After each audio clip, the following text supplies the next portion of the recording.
Hello दोस्तों, आज के एपिसोड में आप देखेंगे कि कार्तिक जो है वो गायों के साथ मिलकर एक प्लान करेगा कि कैसे सीरत को मनाया जाए एशियन चैंपियनशिप के लिए।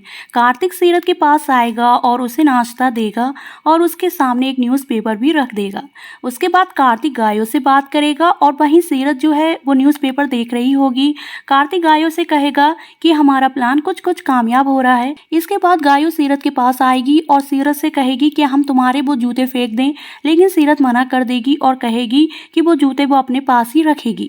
इसके बाद सीरत एक मैगजीन को देखेगी जिसमें उसका अपना फोटो लगा होगा और वो फोटो देखकर सीरत अपना बॉक्सिंग का टाइम याद करेगी। सीरत को उसकी बॉक्सिंग से रिलेटेड चीजें जगह जगह पर दिखाई देंगी क्योंकि ये गायू और कार्तिक ने मिलकर प्लान किया होगा। वहीं आप देखेंगे कि कार्तिक वंश और कायरव को भी अपने इस प्लान में शामिल करेगा। वहीं मनीष स्वर्णा से कहेगा कि चलो, सीरत ने जो फैसला लिया वो बिल्कुल सही लिया है। वहीं स्वर्णा कहेगी कितनी अजीब बात है, जब दुनिया में बच्चा पैदा नहीं होता है तब भी माँ की जिम्मेदारी होती है, और जब वो दुनिया में आ जाता है तब भी माँ की ही जिम्मेदारी होती है और एक पिता की क्यों नहीं होती है। इसके बाद स्वर्णा कहेगी खैर हमें इस बात से क्या लेना देना। वहीं मनीष भी स्वर्णा की इन बातों से हैरत में पड़ जाएगा।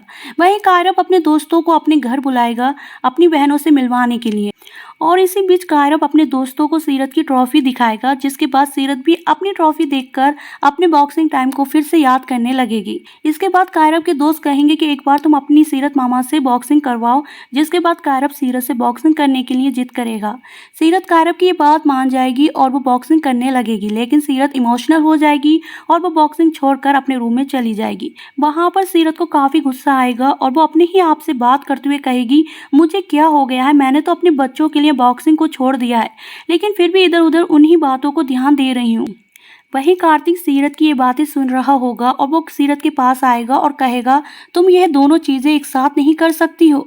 इसके बाद सीरत अपनी मौरी की बातों को याद करेगी जिसमें मौरी ने सीरत से कहा था कि तुम मेरे लिए यह कर।